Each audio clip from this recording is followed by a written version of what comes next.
Next we're going to discuss how to find an area under a curve. And to find it, we're going to first approximate it, and then notice we can use a limit to make that approximate exact. Now, what do we mean by area under a curve? Well, take a function like this, or curve like that, mark off 2 points on the x-axis, and then look at the area under that function and above the x-axis between those 2 points. We'll call that capital A, the area. Our points we'll mark off are A and B. One goal in calculus is to find that area. Now, to find that area, what we're going to do is approximate it by breaking it into rectangles. And we can do that like this. Right here, notice there are 4 rectangles in there. So here, we have the same function, same A, same B, and we have 4 rectangles. Notice, if we add the areas of these 4 rectangles, that's not going to give this exact area because of these triangular wedge-like pieces that aren't included. But that uses only 4 rectangles. What if we use 8 rectangles, like we have down there? Well, if we use 8 rectangles, we're again going to get some of those wedges that are not counted. But these 8 wedges have a combined area less than these 4 wedges. And let's make a couple remarks on that. Notice, first, there's an error between the actual area we want and the approximation. The error is given by these triangular wedges. So this approximation is not exact. It is just an approximation. But a key observation, using more rectangles leads to a smaller error. It might not be immediately obvious by these drawings, but this error, these 8 wedges, do add to a smaller area than these 4 wedges. Using more rectangles leads to a smaller error. And here we have 4 rectangles, here we have 8 rectangles. If we let that number of rectangles go to infinity, this error is going to keep going down, and it's going to go to 0 as you let the number of rectangles go to infinity. Letting the number of rectangles go to infinity will cause that error to go to 0. What does that mean if that error goes to 0? Well, that means that our approximation will become exact as we let the number of rectangles go to infinity. So what we're going to do is find some of these approximations, and then I'll show how we can take that limit. Taking the actual limit, I mean, I'm not going to ask it, but I would like you to see how it goes. It's kind of a pain of a computation, and I would imagine it would not be a very good question to ask for a 4-week course. But I would like you to see the final limit computation we'll do. So what we're going to do is some approximations, and we're going to see that the approximation computation is actually quite straightforward. I mean, it could be kind of annoying if I ask like 10 rectangles, but I mean, we know how to find the area of a rectangle, base times height. Base is the distance on the x-axis, height is given by the function. And we're going to do that. But one other remark we'll make is if we are doing an approximation, say with 4 rectangles, well, there are going to be 2 different sets of 4 rectangles you can use. And because of that, we're going to define 2 different approximations. Now, they're 2 different approximations, but in the limit, as the number of rectangles go to infinity, those will lead to the same area.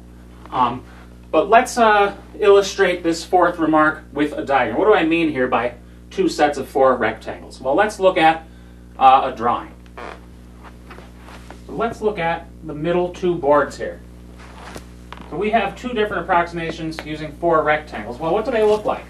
Well, here's what we're going to do to form the rectangles.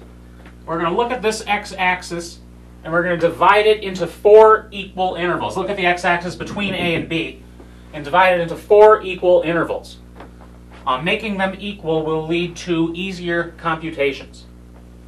We're going to divide this into 4 pieces, and I'm going to divide it like this, divide the entire area into 4 pieces. And I'm going to do this on this second one as well.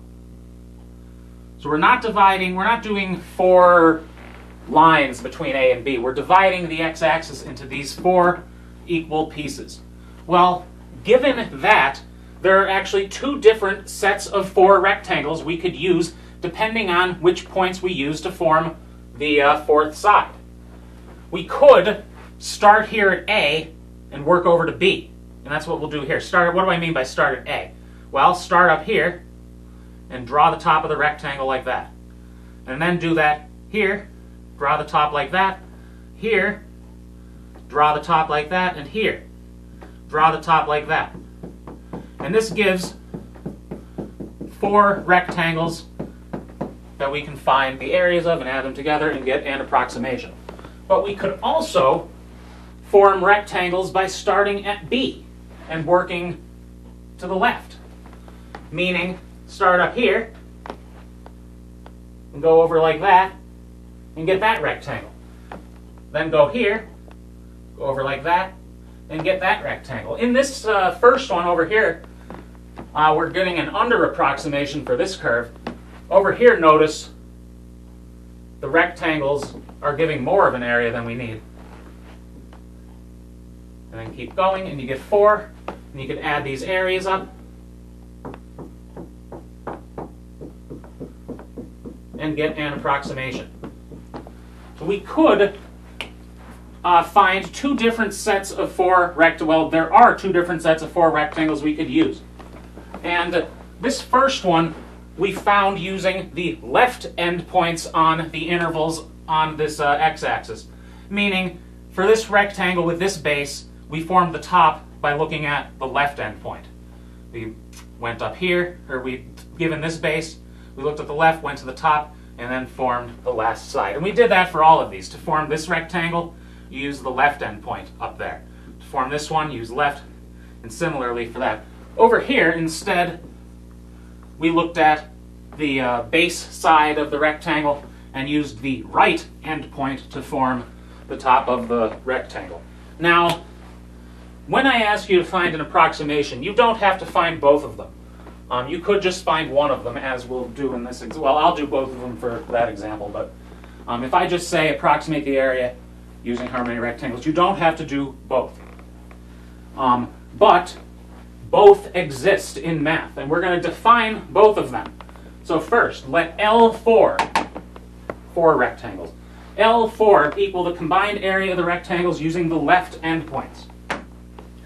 For this one, let R4, 4 rectangles, be the combined area of the rectangles using the right endpoints. Well, those are 2 different approximations, but a large theorem in math tells us that in the limit, both of those approximations give the exact area. This one over here happened to be an under approximation, this happened to be an over approximation, but if you let n be the number of rectangles, then the limit of Ln, remember Ln, the combined area of n rectangles using left endpoints, Rn, the combined area of n rectangles using right endpoints. But a large theorem in math, if you let that number of rectangles go to infinity, then both of these areas are the same. Both of these approximations are the same in the limit. And they also happen to give you the area A we wanted. We won't prove this result. This is like the middle of a 400 level math class result, class called analysis. But what we will do is we'll do a couple approximations, and then I'll show you how we can compute one of the limits. Now, before we do that, well, while I'm erasing the board, I'll make one more observation. With these drawings, the right-hand approximation gave an over approximation, and the left-hand approximation gave an under approximation. Now, that happened in these drawings because of how the function was.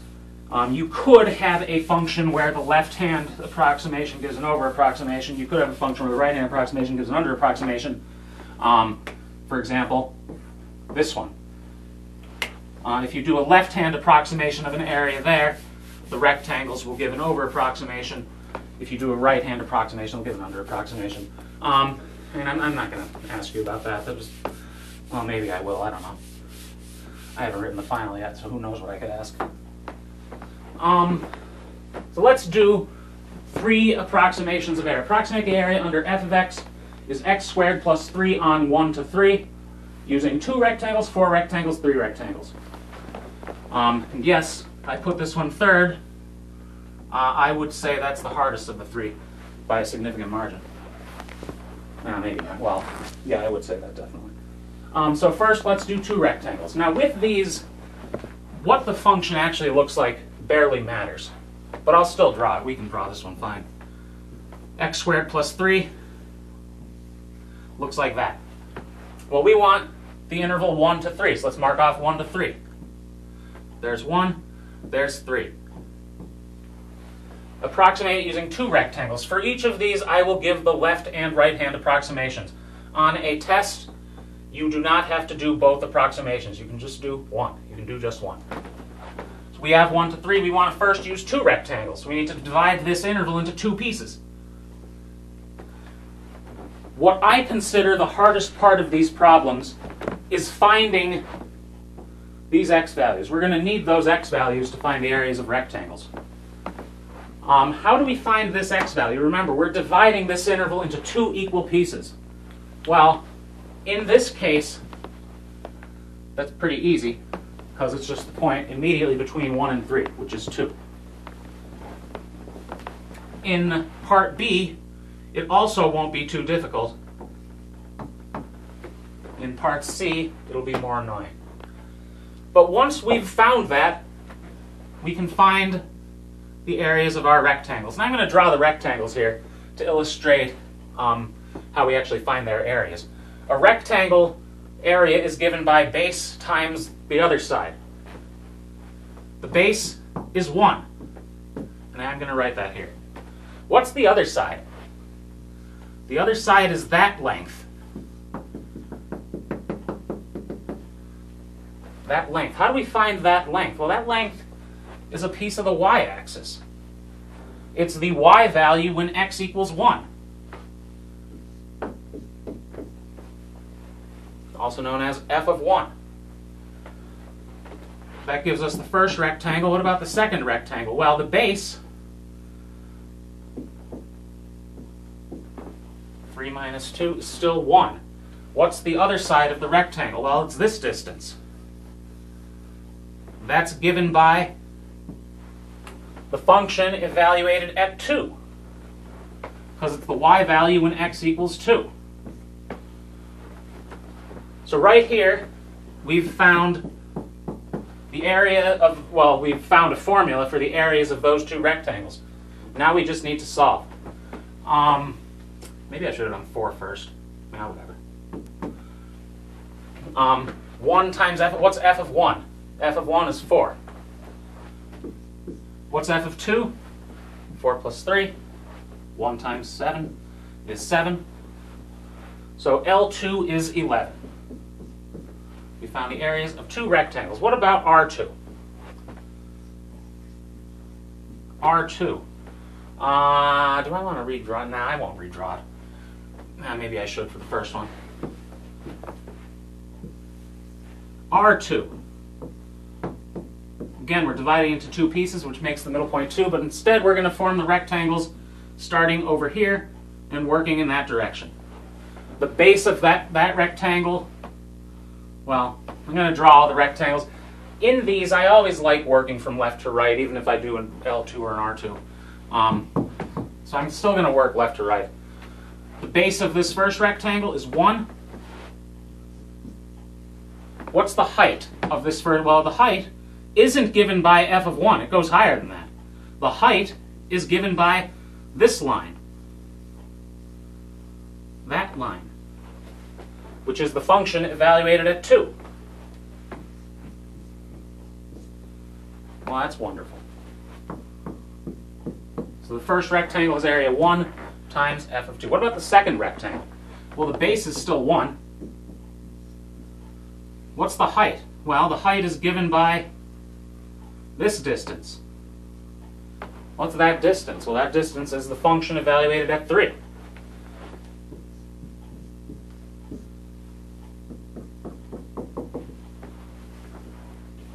So we have 1 f of 2 plus 1 f of 3. What's f of 2 is 7.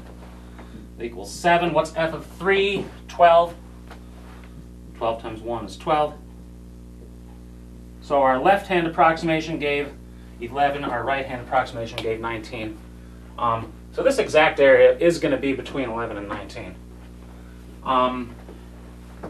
So we have 2 different approximations we could use for 2 rectangles.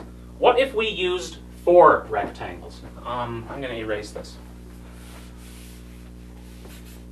What if we use 4 rectangles? I'm going to erase it because I might need the entire board for these. What if we use 4 rectangles? Well, let's again draw what that looks like. In this one, we're going to see more clearly why we want the bases to be the same length.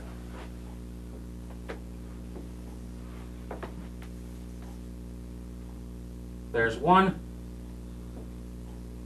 There's 3. So we want to divide this into 4 pieces now. So let's do that. Dividing into 4, you can divide it in half like this. And then divide it in half again. We'll divide each piece in half again. What are those x values? Before even thinking about left or right, we need these x values. Well, the middle one is 2 again, because it's right between 1 and 3. What about the one immediately between 1 and 2? 3 halves. What about the one immediately between 2 and 3? 2.5. For computational purposes, 2.5 will equal 5 halves. Well, it's always equal 5 halves. So we have these x values. Now we need to form rectangles. So let's do that. L4. Well, let's use the left endpoints. Looks like that. What's the area of the first rectangle? Well, the base is now a half. What's the height? F of 1. What's the area of the second rectangle? The base is again 1/2. By design, it's going to be the same as the first one. What's the height? Well, it's this y value at 3 halves. What's the next rectangle? We need 4 rectangles. Well, the base is again a half. The height is given by the function at 2. And what's the last rectangle? Well, the base is again 1/2. The height is given by the function at 5 halves. So we have this formula for L4. Now we just need to find all those function values and evaluate. Now, when doing that, you could just do all 4 of these rectangles, but notice all 4 of these things have a half on them. So what we can do is factor out that half and then just add these numbers together. That'll be convenient for computational purposes. Factor out a half, and then you're left with f of 1 plus f of 3 halves plus f of 2 plus f of 5 halves. So now we have to find all of these numbers. So it's a half. What's f of 1? Well, f of 1 was 4 plus f of 3 halves. What's f of 3 halves? F of 3 halves is 3 halves squared plus 3. 3 halves squared is 9/4. 9/4 plus 3. 3 is 12/4, so 9/4 plus 3, 21/4. F of 2 we found before was 7 plus f of 5 halves. What's f of 5 halves?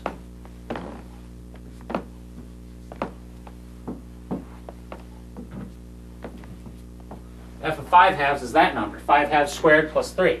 5 halves squared, 25/4. 25/4 plus 3, 25/4 plus 12/4, which is 37/4.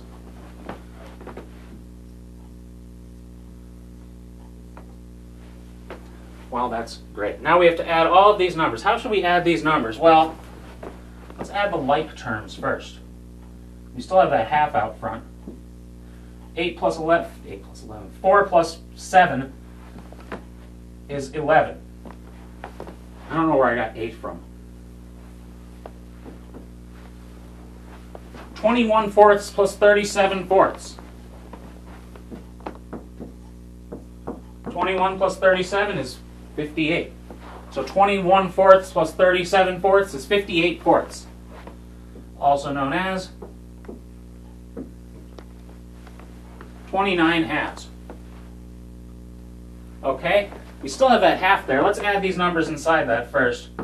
11 plus 29 halves is 22 halves plus 29 halves, which is 51 halves.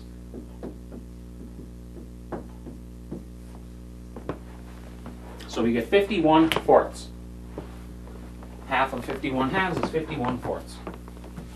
That's great. So if you were asked to do an approximation using 4 rectangles, this answer would be fine. We could also do this other answer using right-hand endpoints. And to do that, I'm not going to erase everything. Oh wait, no, I wanted to leave that there. L4. What will I erase? I don't want to erase everything. I'm not going to fit that. In your notes, keep note of this second line. I am going to have to erase that, but I am going to reference back to that second line.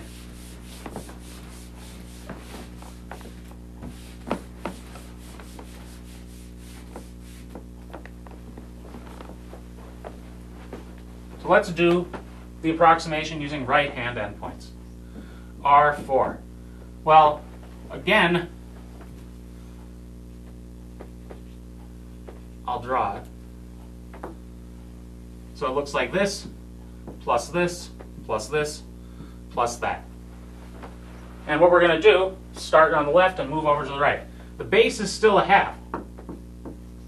The height of this first one is now that value, which is f of 3 halves, plus a loud gust of wind just happened, plus the second rectangle. Base half, height is given by that value, the function evaluated at 2. Third rectangle. Base is again half. Height is now given by that line, f at 5 halves. And finally, the fourth rectangle, base is again a half. And the height is given by this y value, which is f of 3.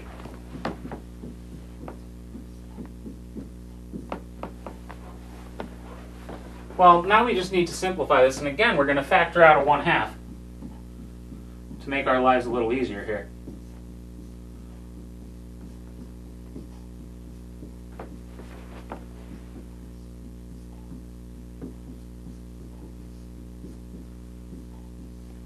Now we still have to find all these numbers. Most of them we found in the previous approximation. F of 3 halves was 21 fourths.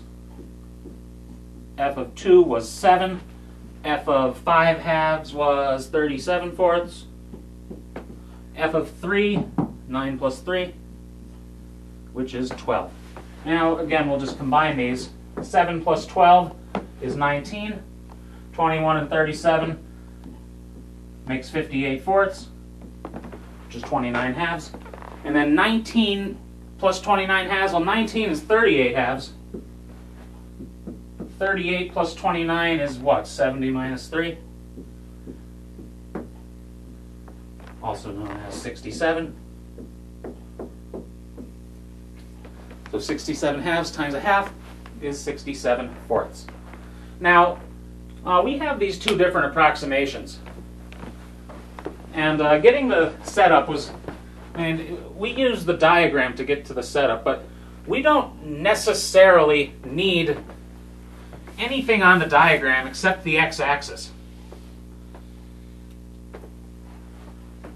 to get to our equation. And what I'm going to do is erase everything but this second line here. And then you can compare that to the second line in the left-hand approximation. Which one do I want? That one. Notice what happens in the left-hand approximation versus the right-hand approximation. In the left-hand approximation, we had a half times f of 1 plus f of 3 halves plus f of 2 plus f of 5 halves. So we divided the x-axis into our 4 pieces, marked off the x values, and you can just find the approximation by looking at the length of one of them, which is a half, and then doing f of 1 plus f of 3 halves plus f of 2 plus f of 5 halves for the left-hand approximation. You use the left endpoints. But for the right-hand approximation, you still have the same division of the x-axis, and you still have that each side is a half, but instead of starting at 1, instead of starting at the leftmost one, maybe I shouldn't have erased that, you could start here at 3 halves, f of 3 halves plus f of 2 plus f of 5 halves plus f of 3. So when you're setting up these approximations, you don't necessarily need to draw the function. It is useful, but all of the important information is contained in the division of the x-axis. And then you use the right endpoints for the right-hand approximation and the left endpoints for the left-hand approximation. Let's do part C with 3 rectangles. And for this one, I am just going to draw the x-axis. We still want the interval 1 to 3. But now we're dividing it into 3 pieces. When we were dividing it into 2 or 4 pieces, we immediately divided it in half, and that gave us 2. But what if we divide this into 3 pieces? How do we get those x values? Well, here's one way of doing it. One way of doing it is first figuring out how long each piece is. And then, starting at 1, add that. And then add that again, and then you don't have to add it that last time, because you're already at 3. What is the length of that piece? Length is what? Well, we're taking this interval 1 to 3 and dividing it into 3 pieces. 1 to 3 has length 2, also known as 3 minus 1, and we're dividing it into 3 pieces. 3 minus 1 is 2, 2 over 3 is 2/3. So that length is given by 2/3. You could, for A and B, have done the same thing. For A, you'd get 3 minus 1 divided by 2, which is 1. And then you'd go from 1 over 1 unit.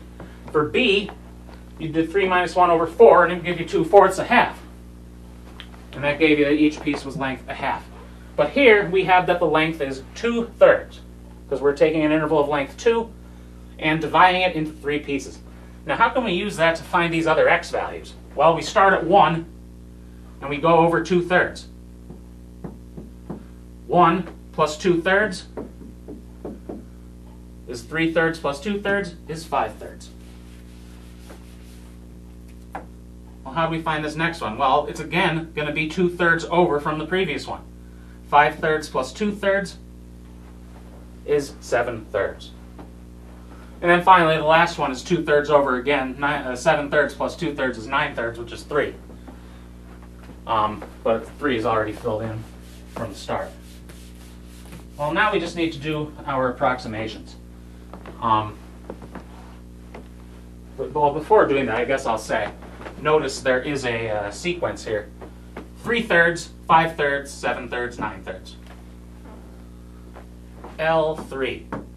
Well, L3 is the length of this, which is 2/3, times the sum of the left endpoints, or the sum of the function evaluated at the left endpoints. So f of 1 plus f of 5/3 plus f of 7/3. So we use the left endpoints. Use the left endpoints. Well, now we need to simplify all these things to find the numbers. F of 1 is again 4. What's f of 5/3?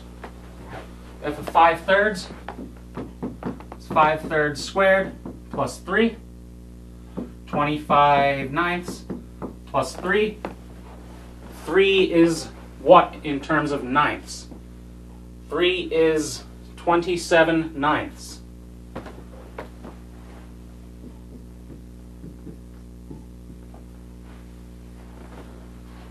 So 25/9 plus 27/9 is 52/9. What's f of 7/3?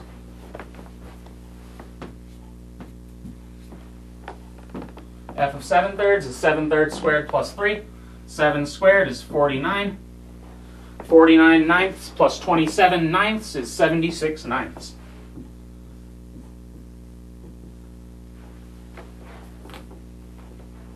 So now we have to add these numbers up. So this is what, 2/3, 4 can't be added easily with those others. Yeah, 52 plus 76 is what, 128?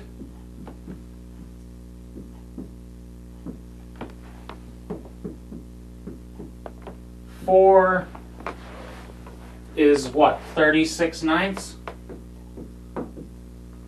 36 plus 128 is what, 164?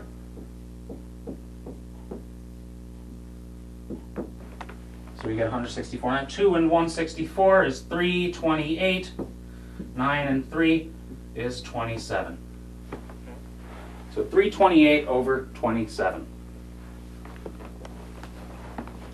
And what about R3? Well, R3, I'm going to use the board to my advantage. Well, a little.